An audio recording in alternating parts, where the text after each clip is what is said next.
Bonjour à tous, comme tous les lundis à cette heure-ci, débriefing du match de Racing Club de Lens de ce week-end. Réception très compliquée puisque c'était l'Olympique de Marseille. L'Olympique de Marseille, je vous rappelle, était troisième de Ligue 1. Nous, on était, à l'époque, on devait être huitième ou sixième, je ne sais plus, septième, je ne sais plus. Bon, soit. Au niveau de la composition d'équipe, avec Brice Samba dans les buts, Medina, Danso et Sarr, parce que pas de Grady, pas de... Ah, enfin, pas d'autre... voilà. Euh, donc, défense... voilà. Sarr, c'était, je crois, l'une ou la deuxième titularisation de la saison. Voilà. Au milieu de terrain, donc au niveau des pistons, donc c'était Machado et Frankowski. Un Frankowski usé, rincé, naze, mort, parce qu'il est crevé. Et surtout un rôle de piston, c'est fatigant, quoi. Donc et puis au niveau de lance, on n'a plus personne puisque Ruben Aguilar est blessé de longue date. Cabot, lui, je crois qu'il est perdu pour le football de haut niveau.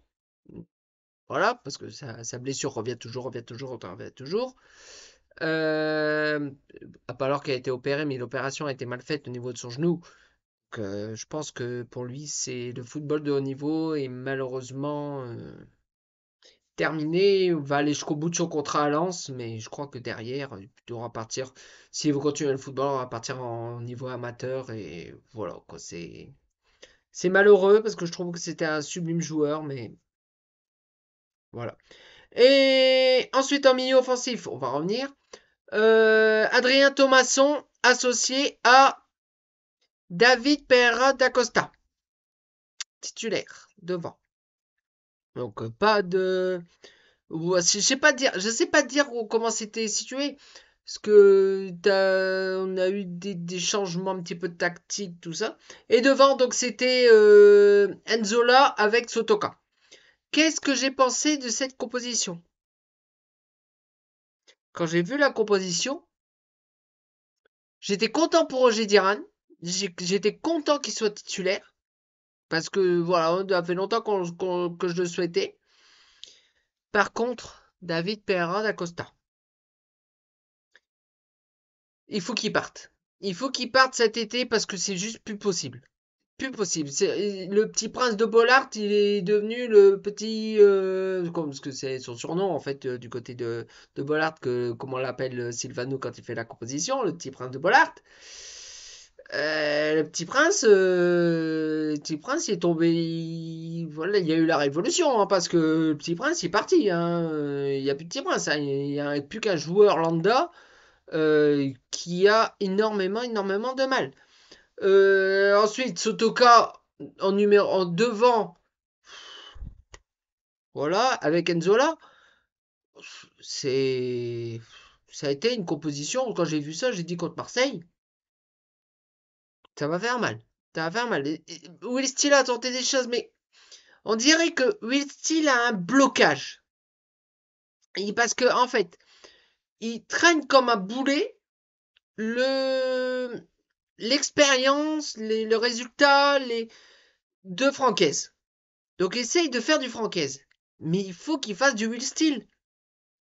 Il manque, je trouve que, comment dire, je trouve qu'il y avait beaucoup plus de prise de risque, beaucoup plus de niaque, enfin pas de niaque, mais de, voilà, là on dirait qu'il y a un petit peu pied et main liés parce que voilà, il faut qu'il se décoince en fait, qu'il tente des choses, il faut tenter des choses et pas forcément bon, même si à l'époque Francaise il jouait avec une pointe devant, lui il a plutôt tendance à jouer avec deux pointes, même si pour moi Florian Sotoka c'est pas une pointe, c'est plus une pointe, mais bon, soit.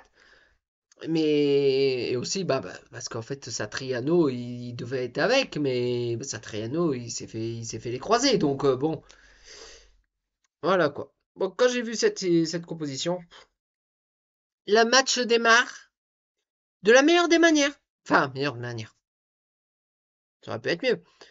La première mi-temps, Lens a été une nouvelle fois supérieur, et j'ai envie de dire largement supérieur à l'Olympique de Marseille.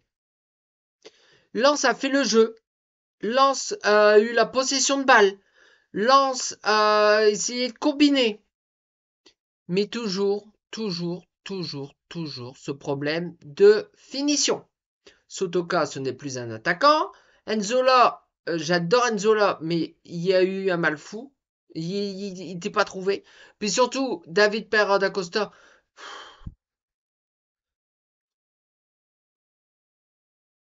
Je peux pas. Je peux plus. Je peux plus. Je peux plus. C'est comme ça. Je ne peux plus. Voilà, c'est vivement qu'il parte. Voilà, j'espère qu'il va partir cet hiver parce que je ne peux plus. Je ne peux plus, David Pereira da Costa. Ça fait 2 ans qu'il est porté disparu. Il a brillé sous Francaise la première saison.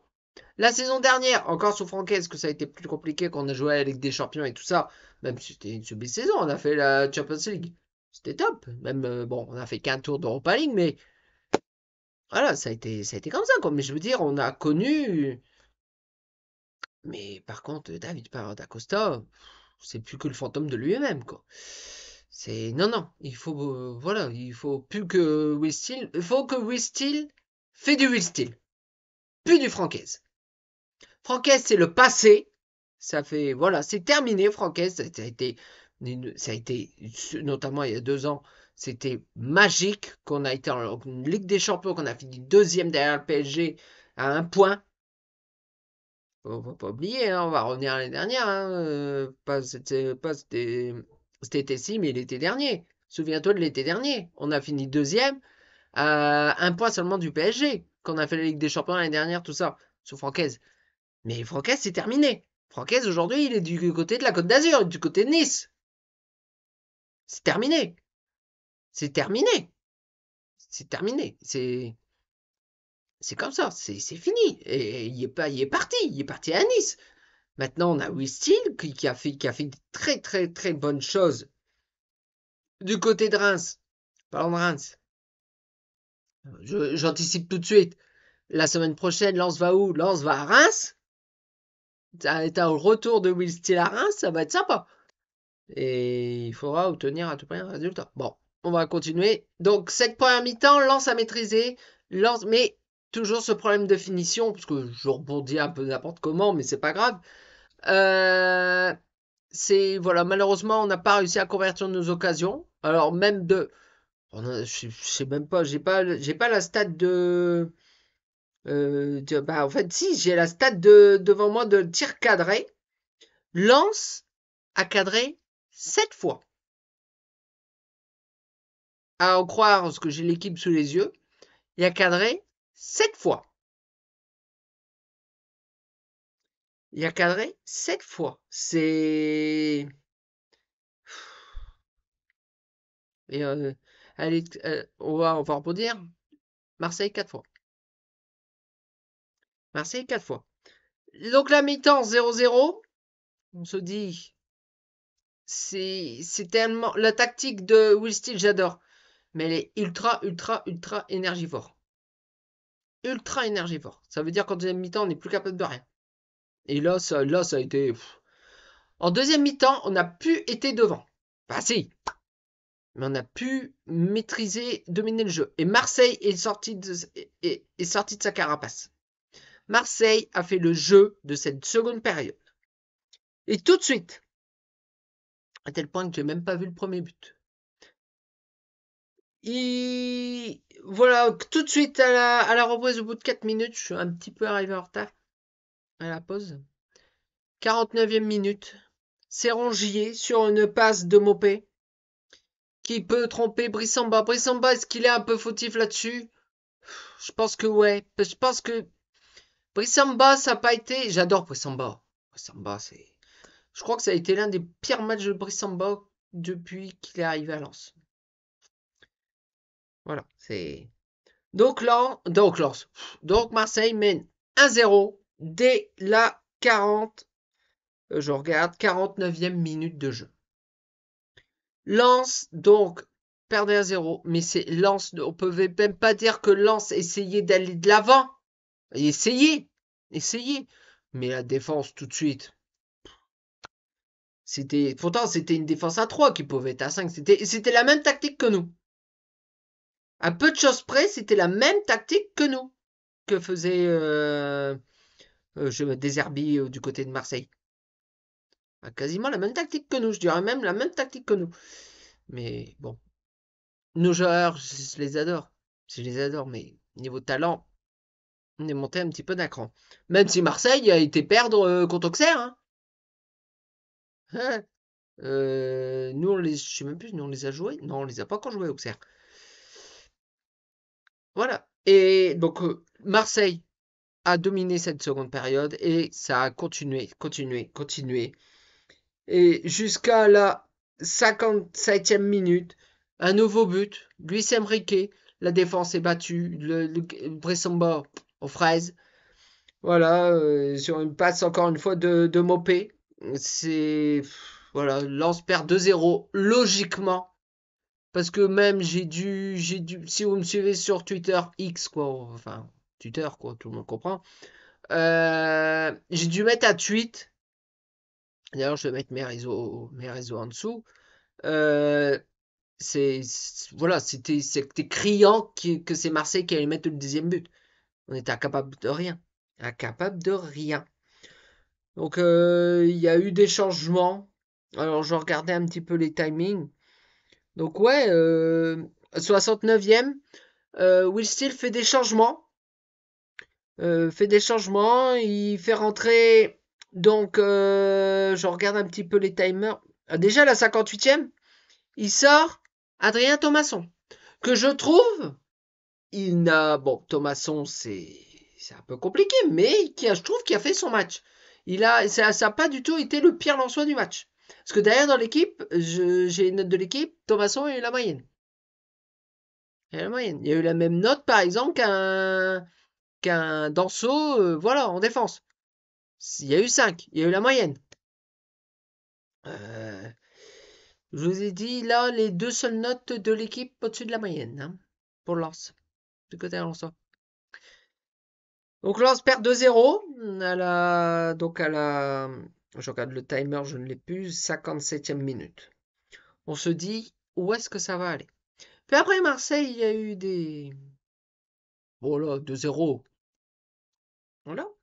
Et les changements ont fait que... donc oui, donc Ogediran a été remplacé par Fulgini. Sarr a été remplacé, donc là on est passé plus offensif par Zarouri. Donc on a pu jouer, on a joué à 2, mais on est plutôt joué à 4 derrière. Et je trouve qu'est-ce qu'il faudrait essayer. Il faut plus faire des franquaises. Il faut jouer à 4 derrière. Il faut que les pistons soient des pistons, mais soient également des défenseurs droit et gauche. Voilà. C'est sûr, c'est énergivore pas possible, mais c'est ce qu'il faut. Il faut jouer à 4 derrière. Notamment là, ça a été le cas. Et bizarrement, à partir de ce moment-là, Lens a été mieux. Marseille a moins réussi à aller devant, et à tel point que le temps passant, à la 80e minute, un enchaînement d'une offensive lensoise, et qui c'est qui marque à la 80e minute? Angelo Fulgini. Alors Angelo Fulgini, ce n'est pas le joueur le plus talentueux de l'équipe de Lens, mais en tout cas, c'est un joueur qui en veut.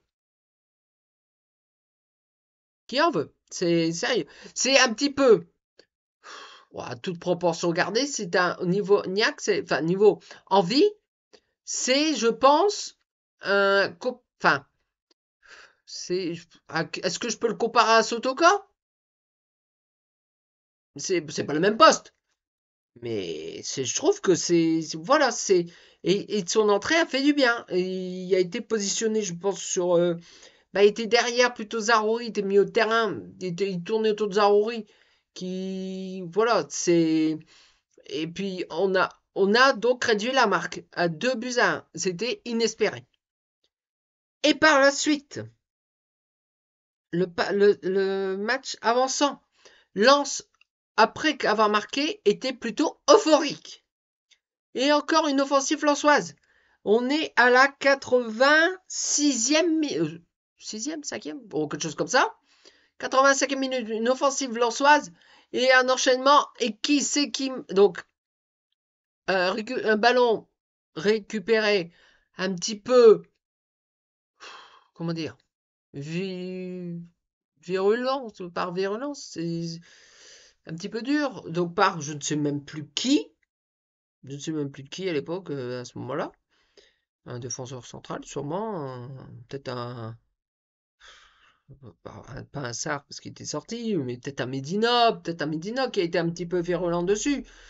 Et bon, ou alors un piston, un Frankowski ou un Machado, mais donc voilà, mais le ballon est récupéré, l'arbitre ne siffle pas.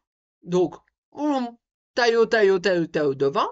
Le ballon revient, bon, par un enchaînement pas possible encore une fois, dans les pieds de Rémi Lascari, qui peut égaliser pour Lens.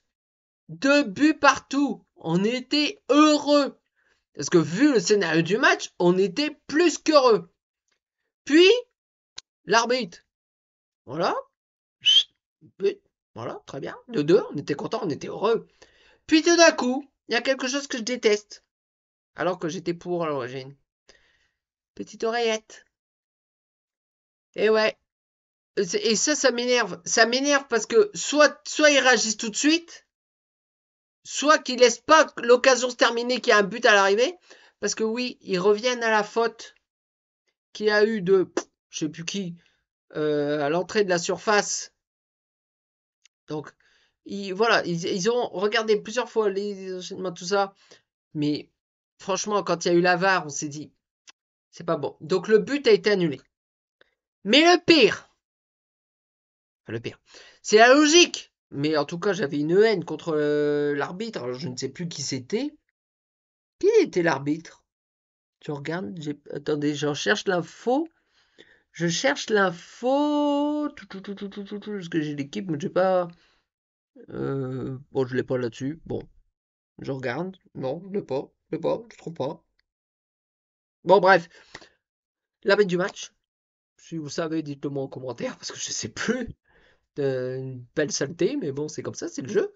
Moi, je veux faire une pétition contre la VAR parce que oui, la VAR est revenue. Donc, il y a eu annulation du but, donc le 2-2 terminé.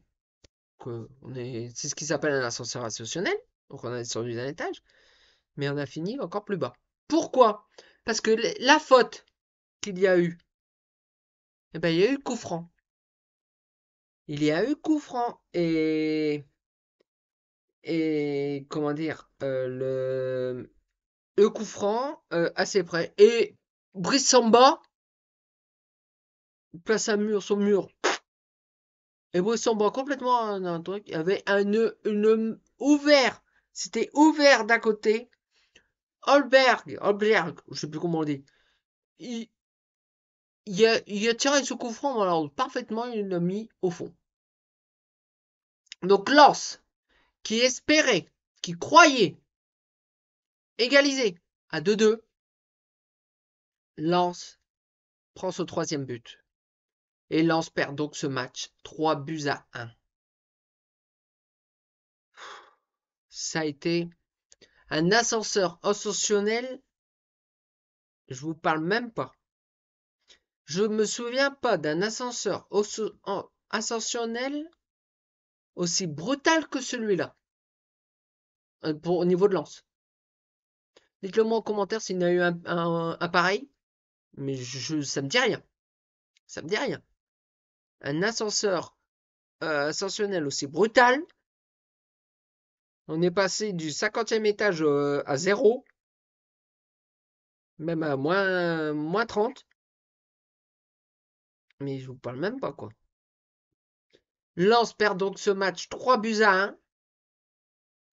Est-ce que c'est mérité? Oui. Est-ce que les choix de Steele sont justifiables? Bah, je vous l'ai dit que oui. Je vous l'ai dit que oui en début de match. Pereira da Costa, je veux plus le voir. Sotoka, ce n'est pas un numéro 9, même si ça n'a pas été le pire. Parce que par exemple, quand je regarde les notes de l'équipe, Brissamba a eu 3, Là où Sotoka en a eu 4. Même Enzola. Enzola a eu 3, alors que Sotoka a eu 4. Ça reste dramatique. Hein. Comme je vous dis, il n'y a que 2 joueurs côté Lensois qui ont la moyenne. Adrien Thomasson et Kevin Danso. C'est tout. C'est tout. À l'issue de cette journée, il y a eu des résultats. Voilà. Lens est ce lundi 9e de Ligue 1. Donc là, ce que l'on appelle le ventre mou. Pas d'Europe. Bon, l'Europe, c'est pas maintenant, c'est au mois de mai, hein, mais voilà, c'est. Et la semaine prochaine, Lens se rend donc à Reims. Déplacement très particulier pour Will Steele qui revient sur ses. Pas sur ses terres, mais je veux dire là où s'est fait son expérience. Reims, actuellement, ils sont au-dessus de nous. Je regarde un petit peu sur mon tableau. Ah ben, ils sont juste au-dessus de nous. Ils sont 8e. Nous, on est 9e, ils sont 8e. C'est. Voilà. Donc là, il n'y aura vraiment pas le choix. Faudra gagner là-bas. Faudra gagner à Reims. Je me souviens plus dans des résultats passés si Lens a réussi à Reims. Je pense que ouais. Je pense que des fois, ou des matchs nuls, ou des choses comme ça. Je me souviens pas d'une défaite à Reims. Dites-le moi en commentaire si vous vous en souvenez d'une. Euh, Récente, hein, bien sûr. Je parle pas des années 50 ou 60, hein, récente. Hein. C'est depuis que Reims est remonté en Ligue 1. Hein, je parle pas de. Oh, peut-être à un moment donné, quand on était en Ligue 2, je ne sais plus. Ouais, je pense que quand on était en Ligue 2, Reims était avec nous, je pense. Ouais, ouais, Reims était avec nous quand on était en Ligue 2. Euh, première salve. Première salve. Bon, malgré tout ça, bon, bah, comme on dit, il faut vivre d'espoir, mais oui, style, affirme-toi. Affirme-toi, ne fais pas du Francaise. Francaise, ça marchait sous Francaise. Du Will Steel, ça marche sur du Will Steel. On l'a bien vu à Reims la saison dernière. Parce que Reims jouait le match à tous les ans. Et là, bah, déjà cette saison, ils sont au-dessus de nous. Mais bon, c'est plus Will Steel. Mais le travail de Will Steel sur les joueurs paye encore. Et là, ça va être le retour de l'entraîneur héros, on va dire. Et voilà. Bon, en tout cas, nous, on se retrouve donc lundi prochain pour le débriefing du match Reims-Lens. D'ici là, portez-vous bien. Ciao!